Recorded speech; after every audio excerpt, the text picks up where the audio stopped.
Yeah, 25th. 25th, yeah. Yeah. Greetings. We're live on the Appalachian Trail. It is January 25th, and I am back in Damascus.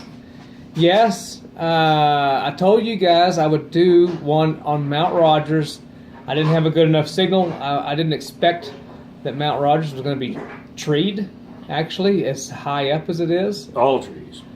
Beautiful, beautiful, beautiful. It was just total green. Did you walk everywhere. to the top? Did you I do did. a side trail to the rhododendron? And you know what? I got up there. I said, "Where the hell's the sign?"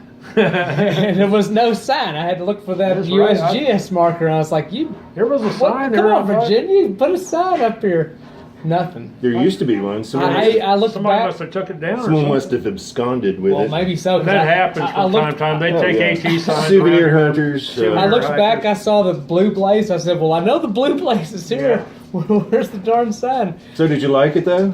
Yeah. Well, I Was liked it worth the walk? it was because it reminded me of Maine with that green, Yeah. and I haven't. Well, you're gonna like Unaka Mountain then.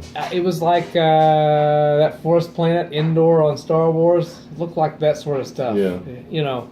So I couldn't do one there, and I told you guys I would do one in Damascus. I was in Damascus last night, and I have AT&T, and there's no signal here.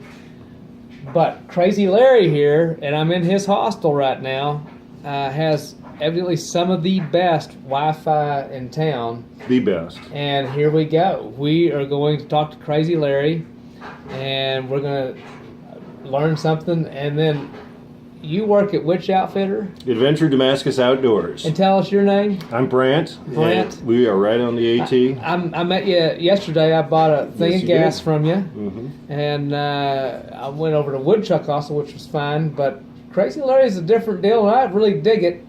Now, you're asking, Giggles, why are you back in Damascus?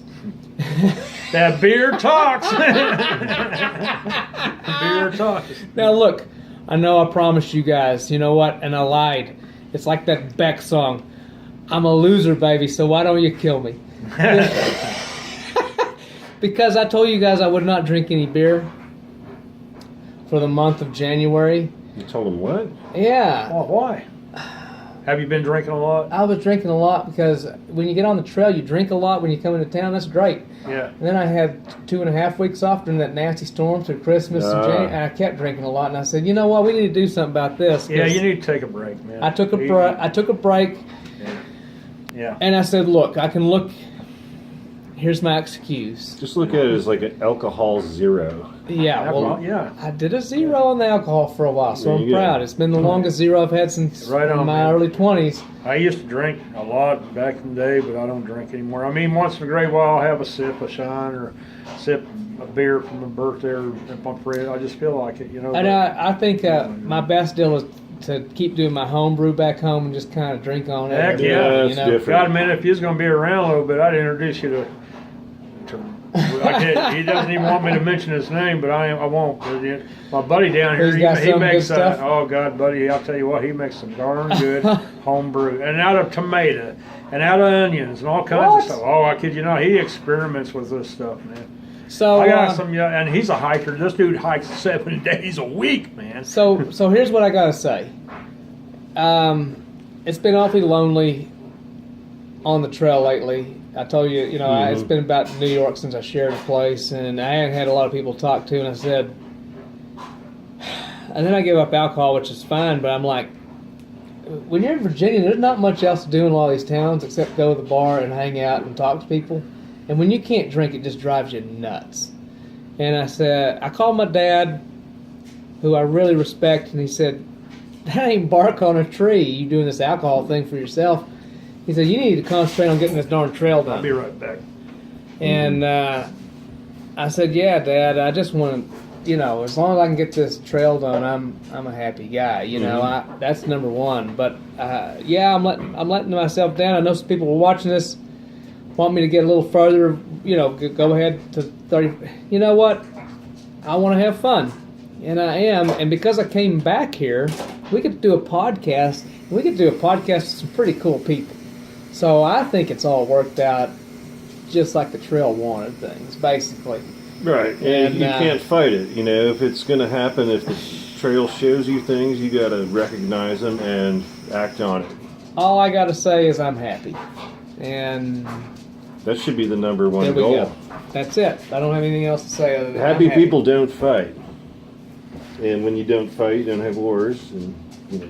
So, Larry, how long you been running this hostel, man? Since October 2012. Okay, so that's you're coming on 4 years, right? Yeah. No, wait, 12, 18, 6 years. Yeah, coming up on, so well, Six, not quite, sorry. a little over 5 years. So, and you want to talk about Kansas? No, well, that's where I'm from. Yeah. Yeah. Well, I came out here to Virginia chasing Dorothy and Toto off the Appalachian Trail. And I got Toto around here someplace. She's in the room there. Actually, we call her Sally. okay. So, but, yeah, Well, what would you like to tell people? I don't know. Well, I mean, I'll tell you this. It's your deal. He was a little reluctant to let me in because he had some friends over, and then he just kind of said, "You know what? Come on in," and I really appreciated it. And I got a ride from Luke. Yeah, he's one of my shuttlers, his brother. father's been shuttling, and he said, "You know what? I'm going to take you over to Crazy Larry's." I said, "That sounds good." And I got off at a weird spot on the trail that normally you wouldn't get off at. I got off at, what is it, 421 or whatever that. Yeah, down there. So Road Yeah, is, more which- people get off there than you A lot think. of people get off there. So I just called up and I talked to Luke's dad. What's his name? Larry. Larry. And I said, Larry, I just really want a beer. And he said, okay. I said, I know that sounds crazy, but I hadn't had one in about a month. And he said, hell, Giggles, that ain't crazy. That sounds normal to me. I'll send my son out, Luke, and he'll come get you. And Luke was a gentleman, and I got to meet his fiance, and we just had a hoot. I'm a big fan of comedians, and Luke really talked about comedians with me, and we had fun. And then I got to hang out with you guys. Who's your favorite comedian? Oh, right now, the guy who I just think's hitting it is Tom Segura. Are you familiar with Tom Segura? I don't know him, no. Check. He's married to Christina Pazinski. She's a comedian too, and they're both just hilarious. They got a little podcast going on, and they just go crazy. So, when do you expect the northbounders to be coming through? Probably starting about March, but actually, you know, from what I understand, there's been quite a few that started. I mean, I don't know. A couple of weeks ago, while I was out in Kansas, I called around down in Amacola, different places, and I talked to Bill Harris. You know Bill. No, absolutely. Stuff, and boy, there's a guy there. If you ever want to podcast somebody, he's a good one. But anyway, but he was telling me, I think there's like, let's see, a couple of weeks ago, that would have been like a week after the first week of January, so something like 7 or 8 hikers that he knew of, I think, Yeah. that started from Springer already. And he's at Amicalola Falls. Well, he's down Yeah. there at Blairsville, right next to it. I So mean, he's he lives getting in the Blairsville. first people off. out there Him getting and on his the old trail. ladies out there, or Shannon, they're out there hiking in there in New Mexico, I guess. And didn't you say a few days ago 3 of them came through? Northbounders? I heard of one. I know one. Someone northbound. told me yesterday that 3 came through. Maybe it was somebody over at did. Mojo's or Might something. I have don't know. been, it might have been woodchucks. Yeah, it's hard to say. I mean, some of them don't really make much waves when they come through town. They just kind of Yeah. go straight through, and you don't ever see them. Yeah, and it'd be just maybe. Other One or people two hang out here or for 8, 9 years. It just depends on. Yeah, you were telling me about some guy who just left. Oh And, yeah. Yeah, Timber's been here, what, 7, 8 years now? Yeah, but he's not here right now. No, he his just his brother came and picked him up. Just actually left recently. I wonder if back he'll in be November. back. Timber's pretty good. Oh, he'll be back. Yeah. Yeah, I'll bet. And so many arguments and disagreements and pee matches with Timber. I like him though. Yeah, he's. I like Timber. Timber. He's Yeah. definitely probably got the longest stay out of any hiker that I know of. Now I know one guy. Well, I hiked in 06. I've been here ever since. Well, you Yeah, actually. but I wasn't a through hiker. You actually have a house and you don't sleep in a tent. I mean, he's still. Yeah, pretty you're much- right. That's pretty what he much does. on the He trail. does. He sleeps in the woods. Yeah, he's addicted to it. Yeah. Now, I mean- did you ever through hike? No. No, but no. you hiked quite a bit of it. Well, I've been all the way up to Maine, but I was what they call white blazing, blue blazing, yellow blazing hiker trash. Yeah, so you're the fun hiker. Yeah. Yeah. I was back whenever being hiker trash was the cool thing to do. That's just it. That all these hiker trash people out here who consider their hiker trash, they're gonna have something to say about that. Yeah. So, We're cool too. what was I going to ask about something? Oh, about these guys hanging around a while. I'm sorry, I lost my train for a little bit. But Well, there's always characters. That's called old in fart town. syndrome. Yeah, there's always characters, Oh, I know what and when one leaves, a new one comes A new in. one I know what I want. So there's a listener to this, a guy who watches named Nathaniel, who's my real good friend. We've been friends for 20 years probably, and I started giggling for a little bit when there was another fellow named Lumpy, and I really liked talking to him. Lumpy's pretty cool. And I just started giggling. I said, "Look, I'm not laughing at anything you're saying, but you're the only dude I've ever seen that acts like Nate. Like Nate was making the same moves, and I didn't real animated while he was talking, and the way he looked, Nine. Oh wow. and even the way he was standing when I came in. I said, "Man, you look like my friend Nate." So Nate, you got like this little doppelganger here. That he's taller than you, he's bigger, but it was really interesting drinking a beer with him. So I enjoyed meeting him. And just want to put that out there. Now, one thing I want to talk about is I was telling you about that sheriff that picked me up. And I want to give a big thank you to Officer Sma, who I ran out of my Aquamira on one of my bottles. I don't know if I had a leak or what I had. The other bottle was 3/4 full. And I said, well, I can keep hiking. And I got the possibility of getting sick, but I want to get this darn trail done with. I'm at the point where It becomes work after a while. you know, and I don't want to be sick for a week or so. And I can get back into Marion and get the stuff. And but I had to get a hitch, and I don't know, 15 cars went by, no one and then this officer pulls over. I said, oh no, maybe I'm in trouble. Maybe there's no hitching around here or something. And he said, how can I help you? Nicest guy on earth. And he said, well, I got to pat you down a little bit. And I said, fine. And then he put me in the back in the cage. And we just had the most wonderful conversation. And he said he's going to interview a guy out in the country. But he said, man, I'll drive you all the way into Marion. That was a good 25-minute trip. Yeah.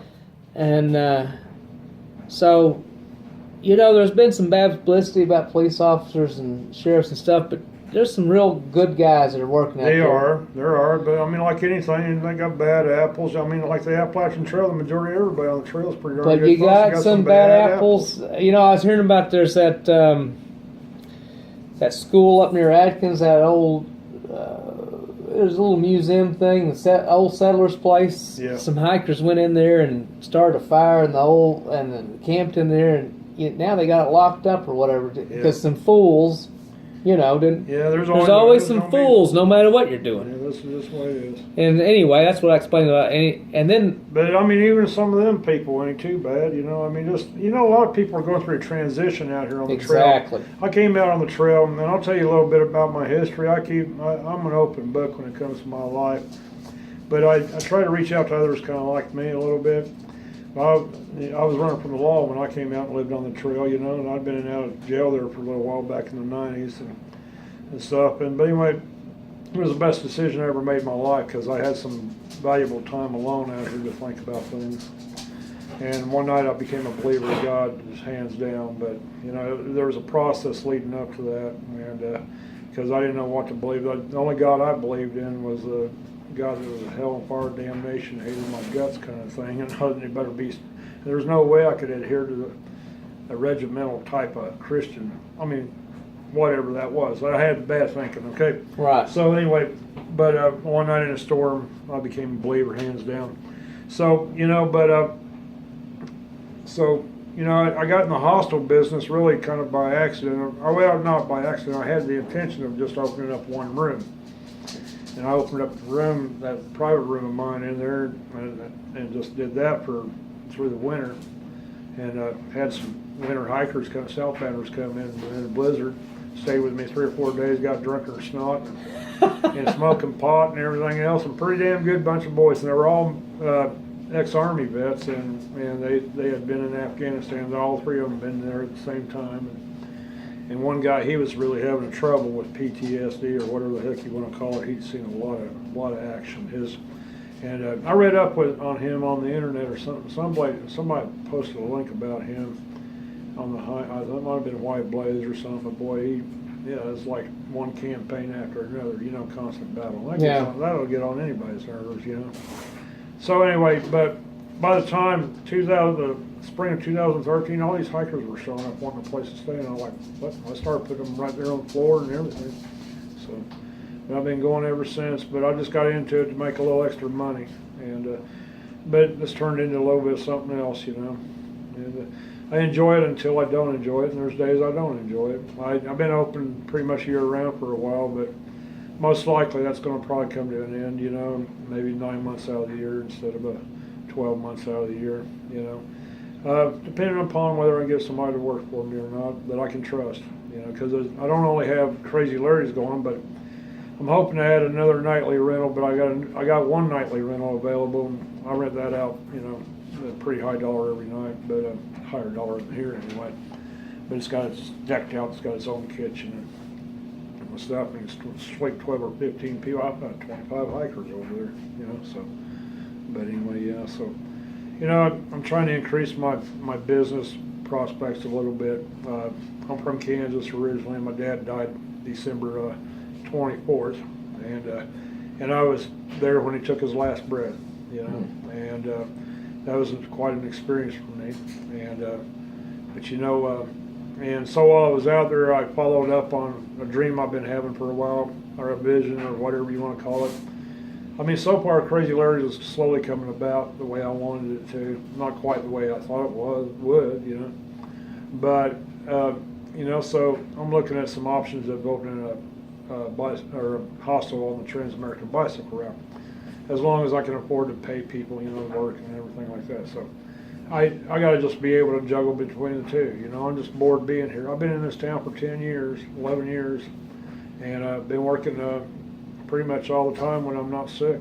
And here lately, part of it's just stress, that's just killing me, and stress kills, depression kills. I mean, that kills. So when you're doing the same crap over and over, you got to change course if you're going to live, and so I'm changing course a little bit.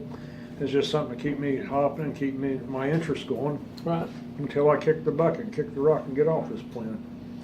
None of us are going to want to do that when that time comes, but and maybe we will. I don't know. I don't have a problem with it. I'm ready to go when it's my time. But right now my time's here, and so we're gonna. Crazy Larry's was what got me going in this business, and I'm not going to let it go away. And, yeah. And if it does, it'll only because I made better financial choices.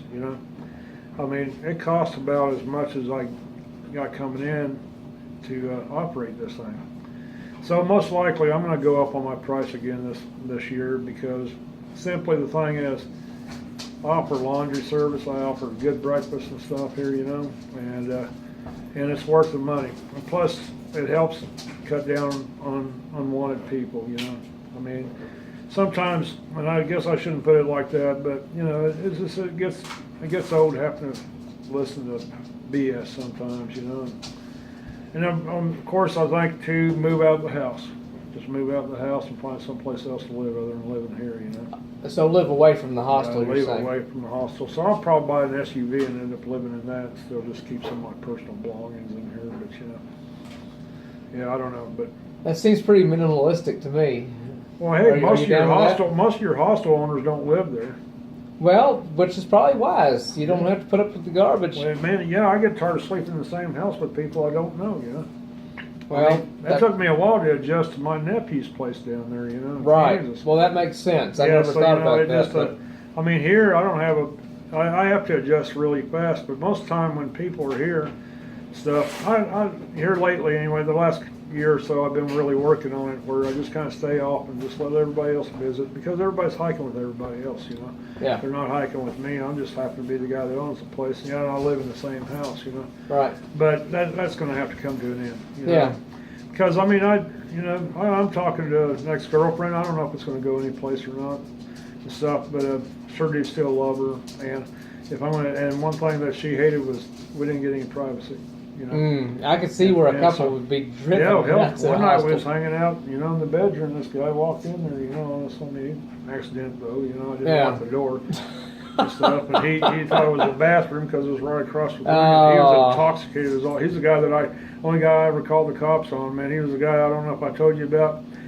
About 2 o'clock in the morning, 2 girls knocked on my door and said, "This hiker came out of his room and he's pissed down the hall, and he came out on the back porch where they were staying at, and he pissed all over their backpacks." And I said, "You're kidding me." I looked down the hall and there was a dang puddle coming down the hall out of that second room all the way through the back door.